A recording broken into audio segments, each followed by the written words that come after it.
Bom dia, graça e a paz de Cristo ao teu coração. Eu sou o pastor Antônio Filho, líder do projeto Leia a Bíblia em um Ano. Estamos hoje aqui, dia 21 de junho, há 172 dias, lendo a palavra de Deus ao teu coração. Sem perca de tempo, anote aí as referências da leitura da Bíblia do dia de hoje. No Novo Testamento, Evangelho de Marcos, capítulo 5, do versículo 21 ao 43. E no Antigo Testamento, 2 Samuel 14 e Daniel número 8, capítulo 8. Vamos à oração da palavra. Senhor nosso Deus e nosso Pai, no nome de Jesus nós estamos aqui para ler a Tua palavra agora. Que o Teu Espírito Santo nos auxilie, nos ajude para a nossa compreensão e nosso alimento diário pela manhã, no nome de Jesus. Amém? Logo após, eu tenho uma palavra ao teu coração e a nossa oração da fé. Vamos lá. Mateus capítulo 5, do versículo 21 ao versículo 43. Passando Jesus outra vez com um barco para o outro lado, ajuntaram-se a ele muitas pessoas, e ele estava junto ao mar. Eis que chegou um dos governantes da sinagoga, por nome Jairo. Vendo-o, prostou-se aos seus pés e rogava-lhe muito, dizendo: minha filhinha jaz à beira da morte. Rogo-te que venhas e lhe impõe as mãos, para que ela seja curada, e ela viverá. E Jesus foi com ele, e muitas pessoas o seguiam e o apertavam. Uma mulher de fluxo de sangue que havia 12 anos e tinha sofrido muitas coisas, de muitos médicos, e tinha gasto tudo que ela tinha e não havia melhorado, mas antes cada vez pior.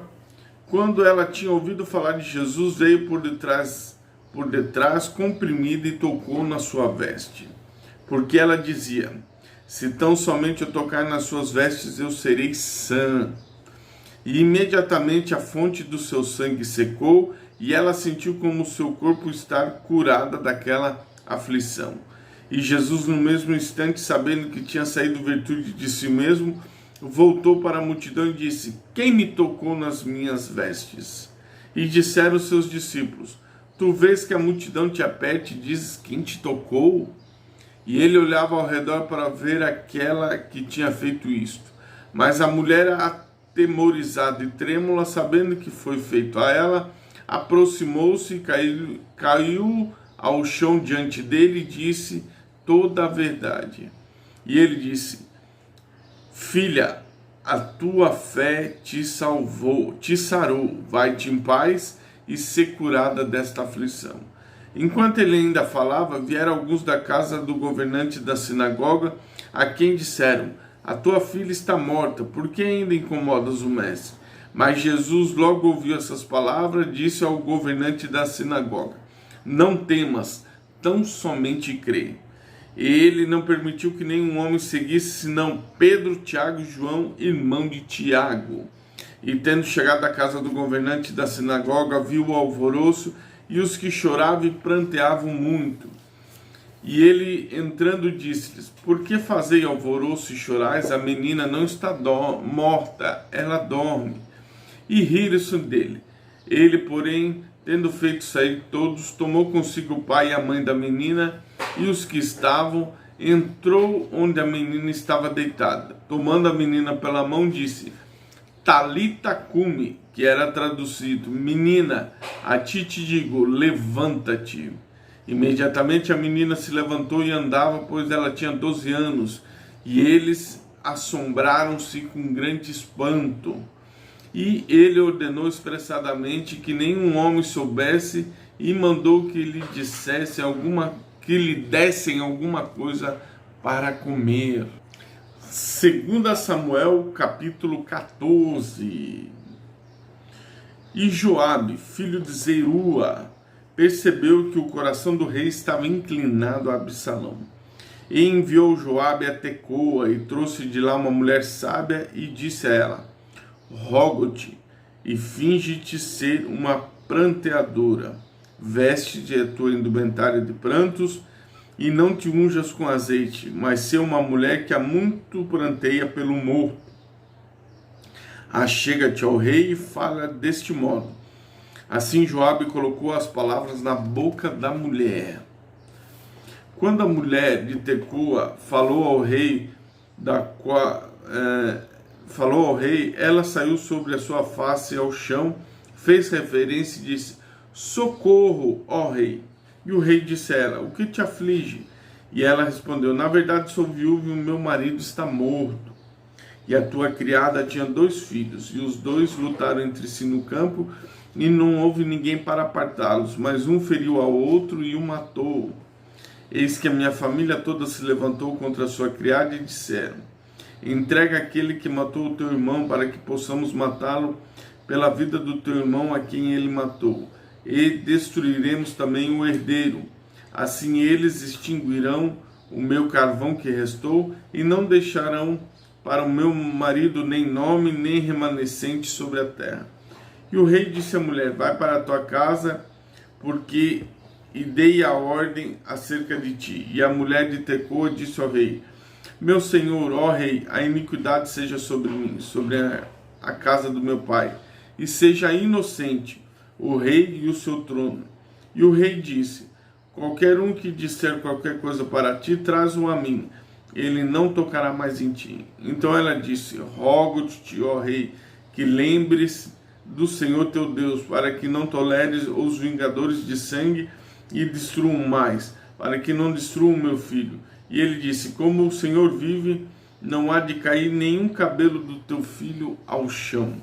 Então a mulher disse: permite que a tua criada, roga-te, fale uma palavra ao meu senhor, o rei. E ele disse: prossegue. E a mulher disse: por que então pensaste tal coisa contra o povo de Deus? Porque o rei fala de fato coisa como alguém que é culpado, posto que o rei não recolhe novamente a casa o seu bandido. Porquanto havemos de morrer e somos como a água derramada ao chão, a qual não pode ser mais recolhida, nem Deus respeita pessoa alguma, mas elabora meios para que o seu banido não seja expulso dele. Portanto agora vim falar desta coisa ao seu senhor, o rei. É porque o povo me fez temerosa. E a tua criada disse: quero falar agora com o rei. Pode ser que o rei atenta à petição da sua criada. O rei ouvirá para livrar a sua criada da mão do homem, e destruiria a mim e o meu filho conjuntamente, retirando-nos da herança de Deus. Então a tua criada disse: a palavra do meu senhor, o rei, agora será consoladora, porque como um anjo de Deus, assim é o meu senhor, o rei, para discernir o bem e o mal. Portanto, o Senhor teu Deus estará contigo.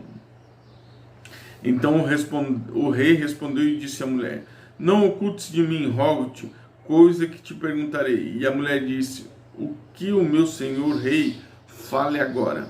E o rei disse: não está a mão de Joabe contigo em tudo isso. E a mulher respondeu: como vive a tua alma, senhor rei, ninguém pode virar à direita ou à esquerda daquilo que o meu senhor rei fala. Porque o teu servo Joabe, ele me mandou e colocou todas essas palavras na boca da tua criada. Para ter esta forma de conversa, o teu servo Joabe fez esta coisa. E o meu senhor é sábio, segundo a sabedoria do anjo de Deus, para conhecer todas as coisas que estão na terra. E o rei disse a Joabe: eis que agora fiz esta coisa. Vai, portanto, e traze-me de volta o jovem Absalão. Joabe caiu ao chão sobre a sua face, se encurvou e agradeceu ao rei. Joabe disse: hoje o teu servo sabe que tenho achado graça à tua vista, meu senhor, ó rei, por ter atendido a petição do teu servo. Então Joabe se levantou e foi até Jesur e trouxe Absalão a Jerusalém. E o rei disse: que ele torne a sua própria casa e que não veja a minha face. Assim Absalão retornou à sua própria casa e não viu a face do rei.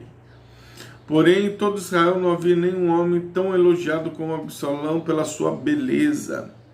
Desde a sola do seu pé até a coroa da sua cabeça não havia mácula sobre ele. E quando ele raspava sua cabeça, porquanto a cada fim de ano ele raspava, e como o cabelo lhe pesava, por isso ele o cortava.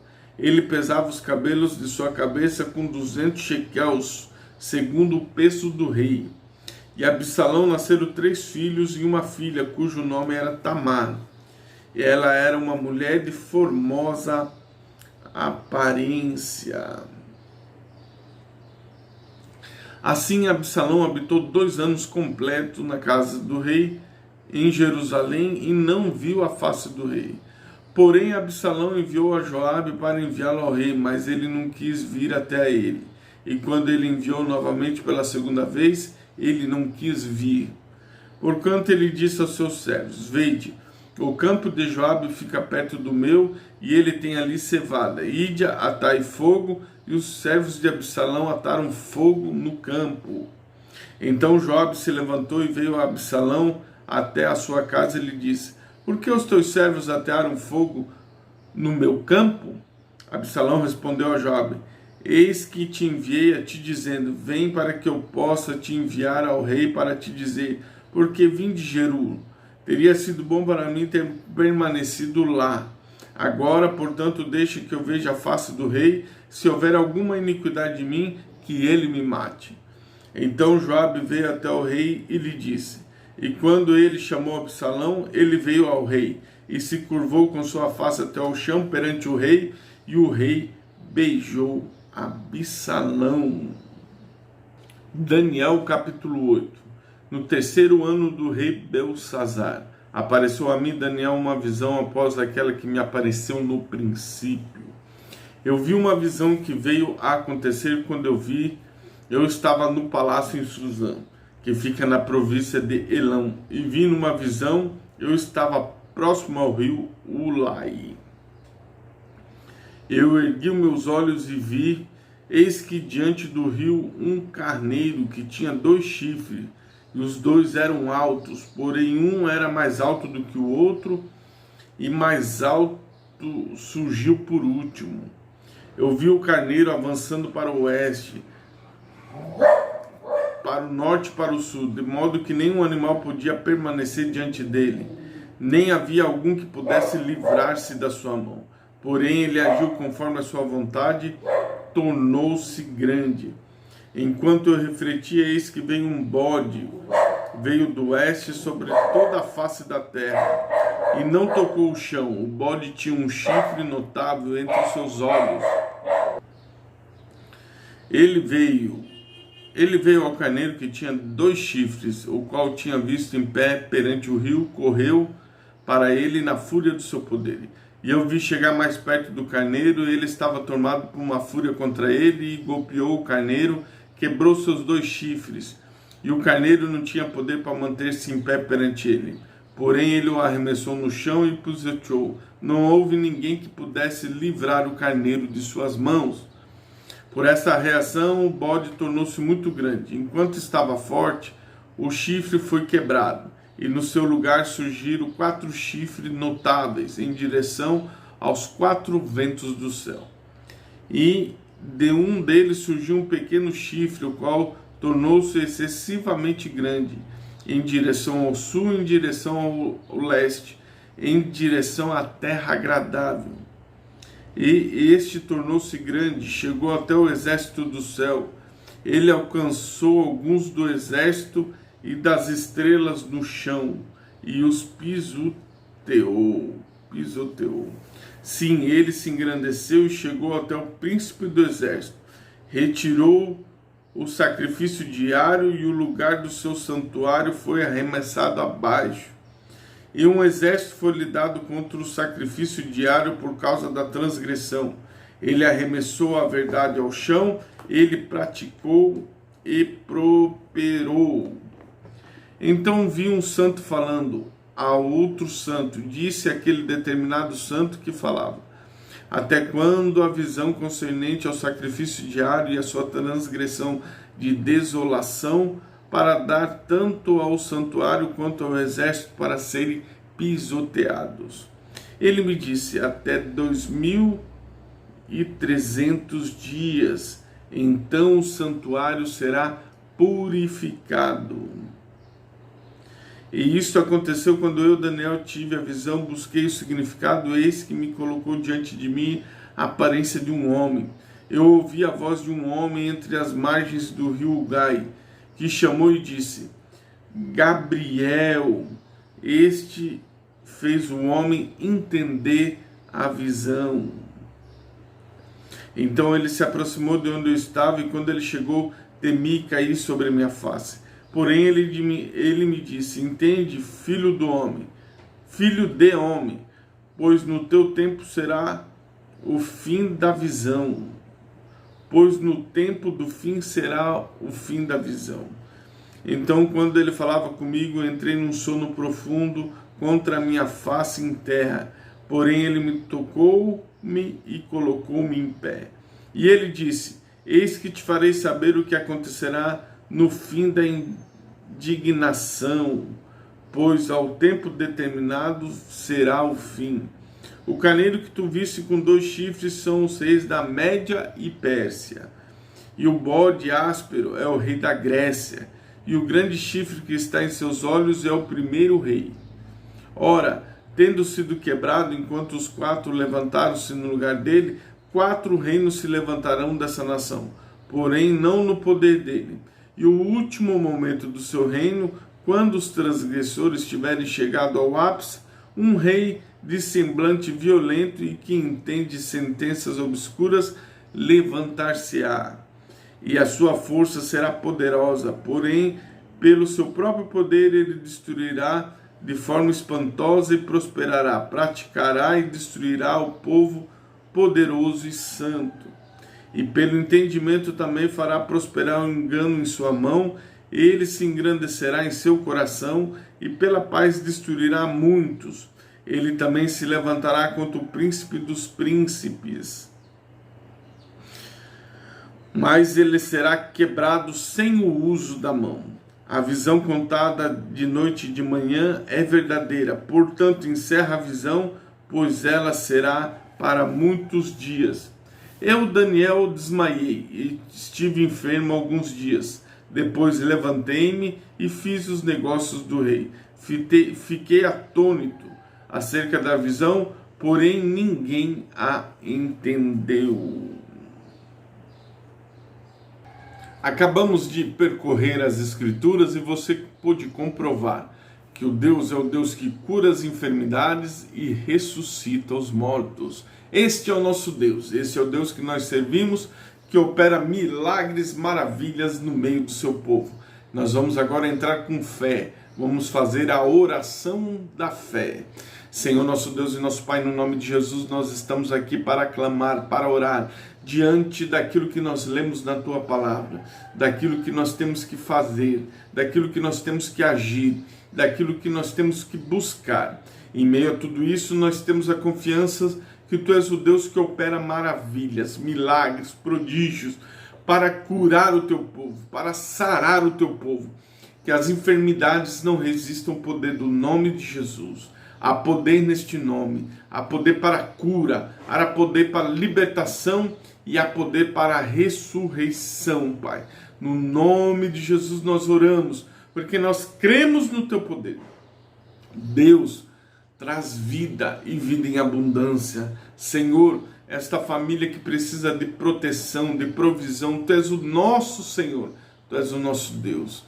Deus, no nome poderoso de Jesus, opera maravilhas e milagres no meio do Teu povo para a glória do nome do Teu Filho Jesus. É o que nós te pedimos e agradecemos em nome de Jesus. Amém? Deus abençoe o seu dia. Deus abençoe sua história em nome de Jesus.